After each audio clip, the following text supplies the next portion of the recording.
আসসালামু আলাইকুম রহমতুল্লাহি বারাকাত। আজ আমি আপনাদেরকে পানি সঠিক সময় সঠিকভাবে খেলে আপনার অনেকগুলো রোগের উপকার হবে। যেমন উপকার নিয়ে আমি আপনাদেরকে আজকে ফার্স্টটি টিপস দেব। সেটা হলো আপনি 1 নম্বর হলো আপনি ঘুম থেকে উঠলেন 3 গ্লাস পানি খান, তাহলে দেখবেন আপনার শরীরের সক্রিয় হবে, ভালো লাগবে।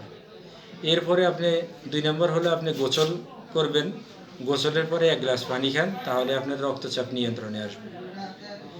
3 নম্বর হলো খাবারের 30 মিনিট আগে আপনি এক এক গ্লাস পানি খান, তাহলে আপনার হজম শক্তি এবং পেট পরিষ্কার থাকবে।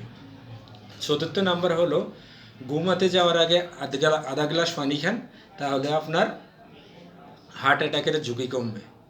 5 নম্বর হলো আসুন আমরা সবাই সচেতন হই, সঠিক সময় সঠিকভাবে পানি পান করি, তাহলে আমরা নিশ্চিত অনেকগুলো রোগের থেকে মুক্তি পাবো। আজকে এই পর্যন্তই। আমার ভিডিওটা ভালো লাগলে অবশ্যই শেয়ার করে দিবেন, কমেন্ট করবেন, লাইক করবেন। আজকে এই পর্যন্তই। আল্লাহ হাফিজ।